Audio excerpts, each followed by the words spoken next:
આજવા સરોવર 135 વર્ષ જૂનું છે અને માનનીય નવલાવાલા સાહેબની જે કમિટી હતી, કમિટીની જે સૂચના હતી, સૂચના અને ભલામણના આધારે આજવા સરોવરના જીઓફિઝિકલ સર્વેની કામગીરી કેન્દ્ર સરકાર માન્ય સંસ્થાને આપવામાં આવેલી હતી. આ કામગીરી જુલાઈ મહિનામાં શરૂ થઈ અને કામગીરી પૂર્ણ થયા બાદ એનો રિપોર્ટ હાલમાં સબમિટ થયો છે.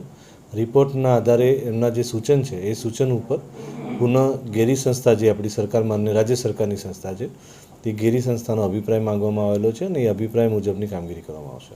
આનાથી ડેમની સ્ટ્રેન્થમાં શું વધારો કરી શકાય અને એમાં શું કરેક્ટિવ મેજર લઈ શકાય એ સંસ્થા અને જે કંપનીએ આનું ટેસ્ટિંગ કર્યું છે એના દ્વારા સૂચનો કરવામાં આવ્યા છે. આ સૂચનોમાં એમણે કેટલીક જગ્યાએ અર્થવર્ક બતાવ્યું છે, કેટલીક જગ્યાએ પિચિંગ બતાવ્યું છે અને કેટલીક જગ્યાએ પીઝોમીટર પણ ઇન્સ્ટોલ કરવા માટેની તેઓની ભલામણ છે.